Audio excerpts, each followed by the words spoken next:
Hello, welcome to part 2 of my Garmin Forerunner 620 review. Now that we've finished unboxing the device and looking at it, let's get the GPS signal. Now here's how I normally get it on the windowsill. This is just to test the sensitivity. So now the it's Timex that's the global trainer has always been pretty good at this, and it's been able to get a signal within 1 to 2 minutes. That's ready there you to go. go. I'm restarting the device, and it's got it within a few seconds.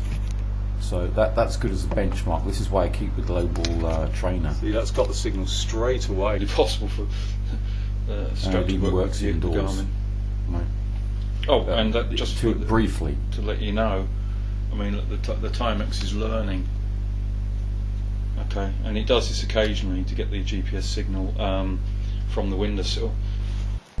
It's now time to test the GPS on the 620, and this is done very easily by simply tapping the symbol there. Can you see that on the left at the top of the display? And then straight away it's going to start looking for the signal as displayed on the left of the screen. There are 14 segments. It's just a matter of seeing them kind of fill up. Once that is done, you can even measure it internally briefly by seeing, for example, pace per mile. For me, this is a pretty standard and usable way of getting a GPS fix. Just stick it on the windowsill while you're changing, putting on your shoes, etc. But you see, indoors even, it's able to give me pace per mile.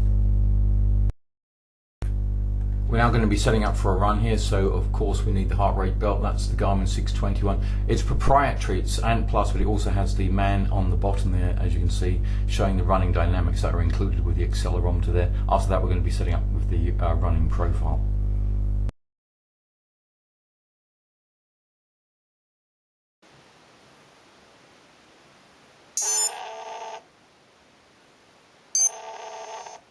Look at that, very, very nice and smooth. Good stuff.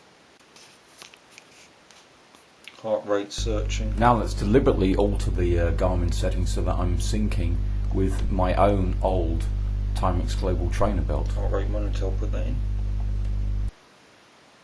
This will replace the current sensor. Oops. Well, that's alright. Searching. There you go. Great stuff. It found my old now let's effectively do the reverse and have the Timex working off the Garmin sensor. Right, this is now the Timex working off the Garmin belt. I want to see if this is possible, so it's going to scan for it as the menu item there. As I expected, speaking from experience, it syncs really quickly. I mean, Ant Plus has never really failed on me objectively, and the heart rate shows up very clearly on both devices, but I much prefer the Garmin display there. Now let's set up the profile, which is going to be used to calculate things such as the calorie computation as well as like the VO2 max.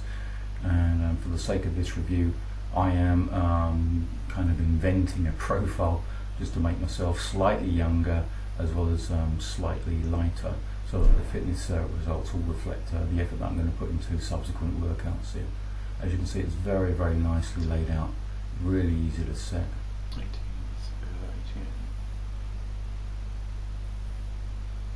You see that it's all so easy, just like on a smartphone. This watch reminded me more and more like it's a smartphone app rather than a watch. So it's all really easily done. You see, no need to press any buttons at all, in any way. Everything's done on the front. Okay. And once again, I'm pressing that big tick button there, and the weight I feel is just about normal, which is effectively my fighting weight. With the heart rate zones, it's interesting. They give you like various ways to measure it, including like the percentage of your heart rate reserve, which is equivalent to the maximum minus your resting heart rate. In my case, I want standard BPM. I'm very used to my own heart rate in any case, and of course these have effectively been calculated for you, but you have the ability to change them if you feel like it. Now here's what I like when I press this button here. You see, it says 147, it doesn't say 147. It's just so easy to check, so easy to set. Once again, I'm very, very comfortable with this interface. The best interface I've ever seen on a running watch, and that's no joke. It's interesting also that it hasn't calculated my resting heart rate for me. The Polar RS800 does that, but then it has a fitness test built in. So the big day has arrived and I'm going to go out for a run, and let's take a look at what I'm actually going to be doing here. I'm going to measure my VO2 max, maybe compare it with the polar outside there. So I've yet to even run with this thing, and I'm going to have the recovery advisor as well. Recovery time, no idea what that's going to be giving me. Status within the data screens here. I've got two of them on, and leaving two off. I'm having virtual partner on and having auto scroll on. Running dynamics enabled. I'm certainly going to keep virtual partner on because that's what I'm measuring, and then running dynamics, ground contact time, vertical oscillation will be measured definitively. Right. The other alerts, heart rate, time every 8 minutes, distance every half mile, are all going to be calculated and shown, displayed and recorded on the display, which is good. And online, of course. But calories, heart rate base, don't forget. That's also going to be done for the sake of this particular workout. First time out for 620 here, and let's see how long it takes for each of these devices, the Timex Global Trainer here, of course, and the 620, to get the satellite signal.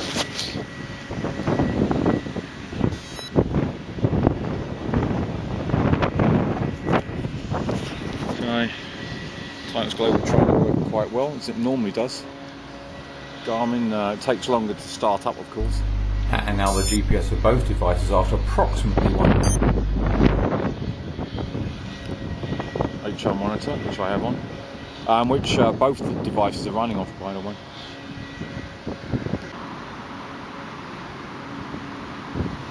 Right, that's done. Timex Global Trainer, satellites acquired. Garmin's yet to get going here. One feature of the Garmin I've heard about is that the satellite data can be stored and then new data can be sent through Garmin Connect. I've yet to research that. So the very first time it took nearly 9 minutes to get a signal, almost to the point where it was going to turn itself off. Right, it's been like this for a few minutes now, it's just ridiculous. So what I'm going to do is actually turn it off and turn it on again. I get the feeling that it's... Oh, why finally there? I can't believe it. What? That is just plain weird. GPS was very quick eventually to recognise the signal with the watch, and the reason why it seemed weird was that it was actually able to use that in conjunction with the accelerometer, all of which will be explained shortly. Now let's look at the data fields here. As you can see, yeah, look, the colour is not screaming out there with the cadence. Black and white is fine, white and black is really good. But for me, it's all about the viewability of the information. Let's now look finally at the information in action.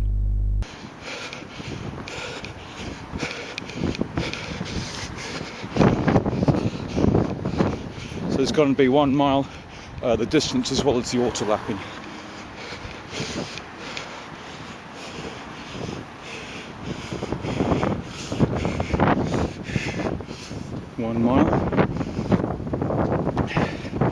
Time behind, cadence 157, distance 0.50,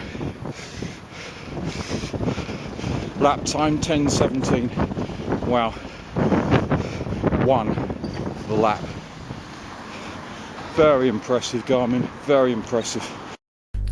Let's take a look at some of the stills from the run there. They're a bit clearer, aren't they? You can go to 4 data fields, there are 3 of course. Virtual partner is showing black when you're ahead, it's in white.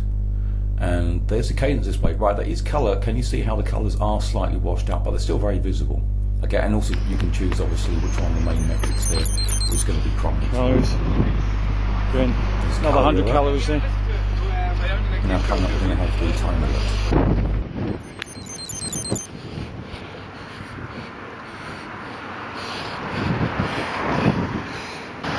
29:50, and our first training run of the year. Let's see where we are.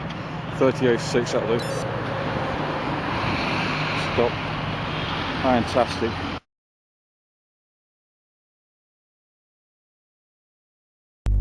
This was my first workout and with the device outdoors, and this is what I wasn't expecting. 3 new records, gives me my fastest mile, all very nicely displayed. 5k, longest run, all very well displayed, and automatically as well. You can choose to display these or not. Okay, VO2 max, remember that is calculated. And lastly, the recovery, which I absolutely insist on, is one of my main metrics. This watch is a triumph. It's a triumph of display, functionality, engineering. It looks great. Everything's done. Everything's fantastic. Done. Done. It says, now what? What now? Done. Run. Thank you, Garmin.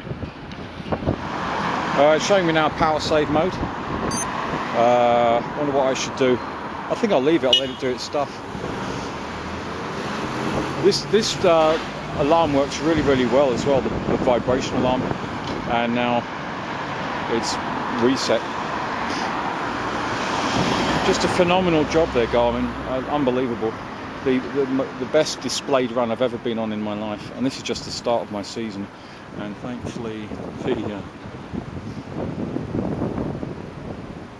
weather is holding up nicely. For the next test run, I wanted in particular to focus on the virtual partner feature, which is right there above the running dynamics setting, and it's quite easy to check the pace. Don't forget, if it's black it's behind, if it's white it's ahead, isn't it? It's as simple as that, and it can be changed on the fly. But can you see here also how very easy it is to set with that nice big numeric display? And it's simply a matter of choosing it with the arrows and then pressing that tick button, and that's it. And the great thing is, can you see that? You know, you don't have to go into it to see what the setting is. Same as with auto scroll, it's going to be fast, and I'm changing it to a medium.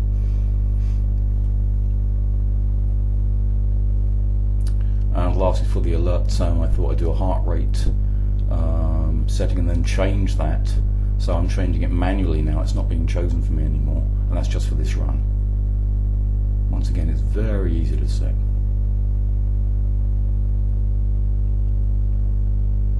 And here are your various fields. Quite straightforward. It's nice to go in. Another alert, as you can see, heart rate above 148. And go through the display. Running cadence, running dynamics here. So we have the distance, then lapse time and heart rate. Virtual partner there. Look at the virtual partner again.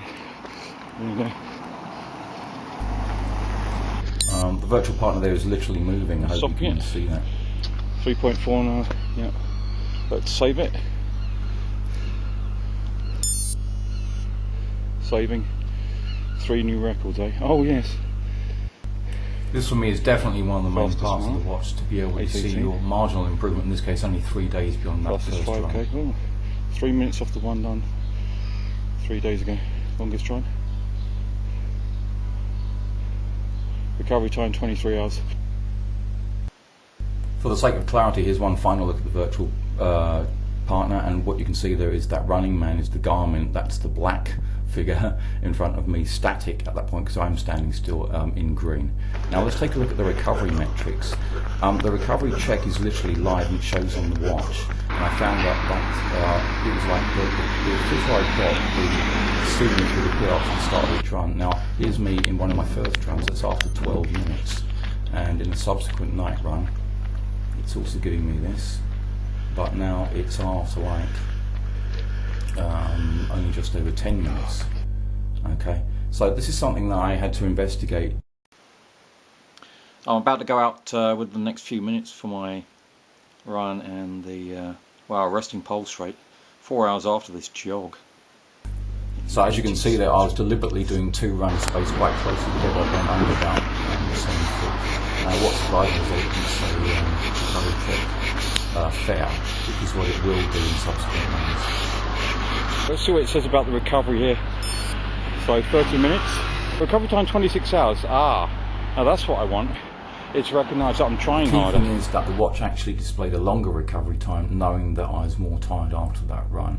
but I did want to alter the recovery check, and one way to do this of course was to run further and faster, and this I did with a run that would be ultimately 12 to 13 miles as a run. So I haven't been here in over a year, and we're done. And good God, that's low, 57, 56. Jesus. Save. Let's check what the recovery is. Saving. 3 new records. Holy shit. Okay. Fastest 5k. Holy mackerel. I was only supposed to be jogging. Fastest 10k. Alright. Longest run, 6.98 miles. It was 7 miles. 44 hours. So after a few weeks running, I was really starting to like just the recovery metrics because they're such a good indicator of fitness. Now for this particular run, I only had an hour's rest before the second one, but I noticed after the second run, the display will actually show the recovery in terms of heart rate. I've just done 50 minutes and it's supposed to be 37 or 38 minutes. Ridiculously slow, and recovery heart rate, oh my God, it's telling me stuff. Okay, so let's press this, see what happens. Save. Yeah, I'm going to save it.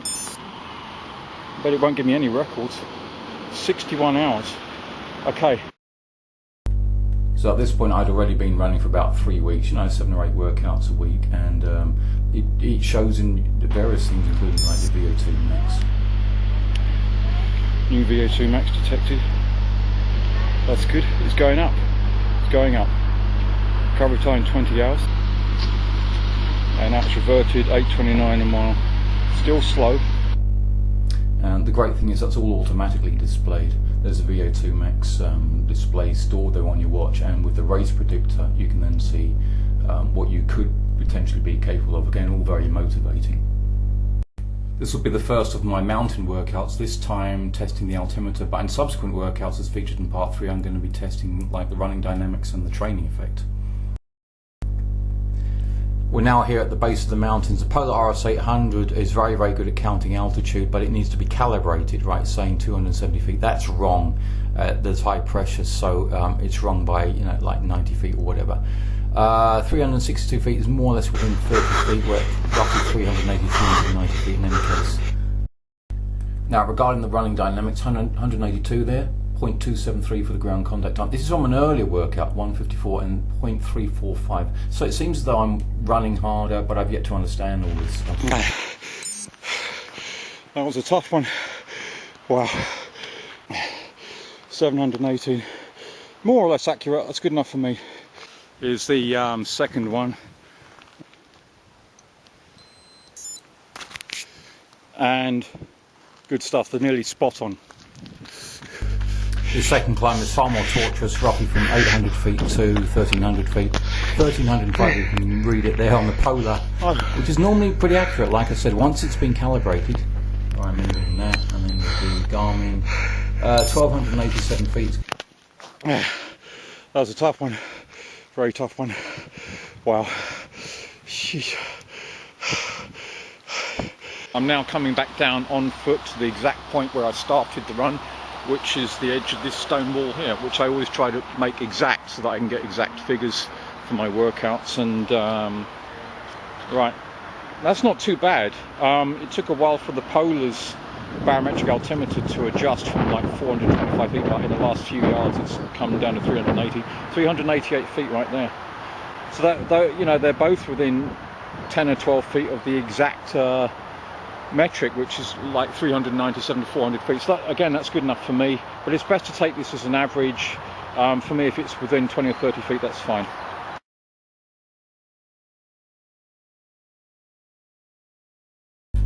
Now that I've done quite a few workouts, it's time to see how I can best display these, and before looking at the standard way, I can refer here to Garmin Training Center, which is legacy software that you can actually download for free from their site.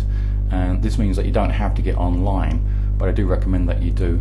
But I'll just show you this briefly. So what you have here is the interface, which as you can see looks quite kind of clunky and utilitarian I suppose. And these are some kind of pre-formed workouts. So you can both create workouts and then upload them from the device. via the USB cable. Now this is what you can create. Again, this is one that's made by the software, but you can customize it, and here are the options. So when will this step end, as it were, how much time. You see everything's done via boxes, and then what's your target, and so it's quite clunky, quite simplistic. It does work well, but it's not the same. Again, if I'm creating from scratch, I can use that same interface, but it's just not the same as Garmin Connect, which is far slicker, as I'm about to show you. This is an example of a completed workout. You see how basic the map is there? Let's look at what Garmin Connect has to offer. Once I got used to Garmin Connect, I found it a very easy process to transition from trainingpeaks.com, which was my product of choice, mainly because I was using it in conjunction with the Timex Global Trainer. Right, now let's try to integrate manually via Garmin Connect, and as you can see there, I pressed that iconic orange button, and now I'm trying to do it manually through the settings.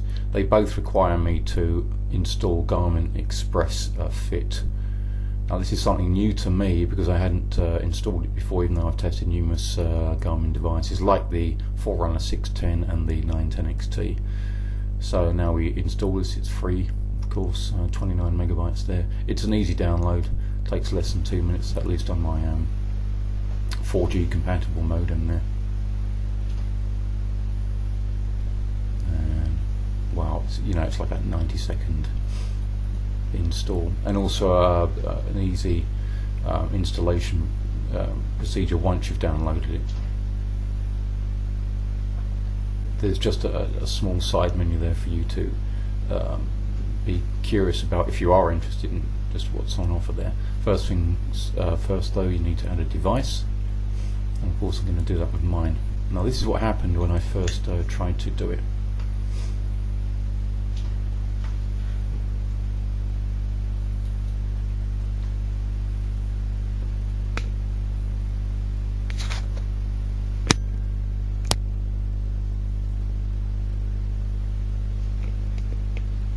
So it detects it and everything seems hunky-dory,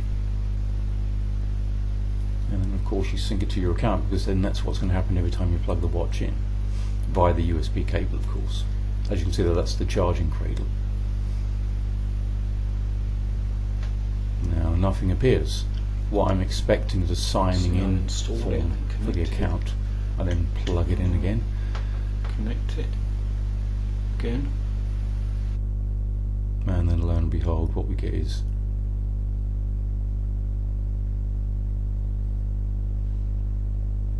I think I'm being a bit fussy there, but there you go. It just installs straight away, and then I'm ready to go.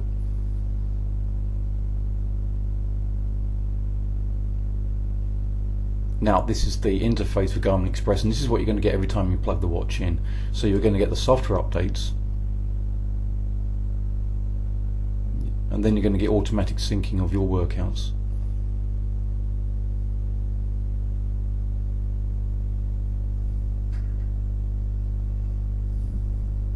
So this was roughly a 2-minute process for 25 workouts.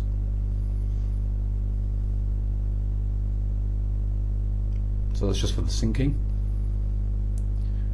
Nothing appears on the display then. I'd rather it did. I want some kind of a reassurance as to what's happening on the display.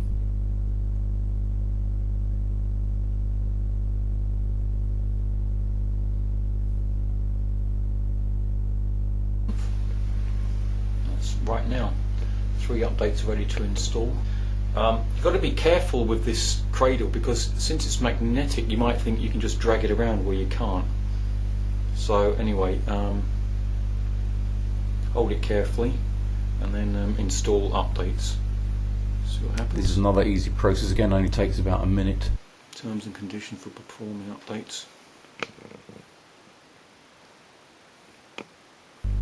Incidentally, this particular part of the video was made when I was at software update 2.3, and as of just a couple of short weeks ago we're now at version 2.8, so it's going to be well worth checking out if you do want to see these latest features, and there are a number of them.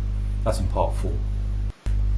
When you plug the watch in for syncing and recharging, etc., what's interesting is that I've heard this of all modern Garmin devices. They're going to be presented with a drive letter. This now enables you to drill down into your workouts. If you look into the activity folder, for example, you can see all your recent workouts, and they have the FIT designation. This allows you to make it compatible with, for example, Training Peaks, and you can upload to that. But why bother when Garmin Connect is available to you, and there's an example of a workout as it's just been uploaded. You can retitle it, and that's your front page there. This has incidentally been remodeled, so this is the old format. The new format is much slicker, but this is just fine by me. So those are my personal bests, all listed there along with goals, VO2 max, color coded. Everything's very nice and easy to look at, and it can be more complicated depending on how you like it. So as you can see, it's a tabbed format. Your recent workouts there on the left, and this is one of my favorite views right here. The map prominently displayed, and then the latest metrics, including, for example, ground contact time, vertical oscillation, which I'm going to be looking at later. They're not compelling to me that much, but they're certainly viewable. Elapsed time, elevation course, heart rate, and then one of my favorite metrics, that's training effect. That's a fantastic metric that'll be looked at a little bit later on in my running in the mountains. Even the weather is available, isn't that something? That's because of the GPS information from the watch. And then when you roll over your data, you can see instantly what something was at a particular point in time. This is just so easy to look at. I just love it. I really do. This is all customizable, by the way. You can choose what metrics you want displayed. Lastly, you can literally play your route. So this is me going down the mountain side. Should I say going down the mountain meaning going south, but I'm actually going uphill, and this is a really tough workout. I do remember the effort involved. This is like a 9-minute segment, and at the bottom there you can see things like pace per mile and elevation changing in real time. This is a great way to view your data, especially after a hard workout. Thanks for watching. In part 3 of this extensive review, we're going to be looking, in addition to the recovery metrics, briefly at the built-in accelerometer, a trip to the mountains involving running dynamics using different pairs of shoes in different conditions, the training effect, which I really love, Wi-Fi, and downloadable workouts.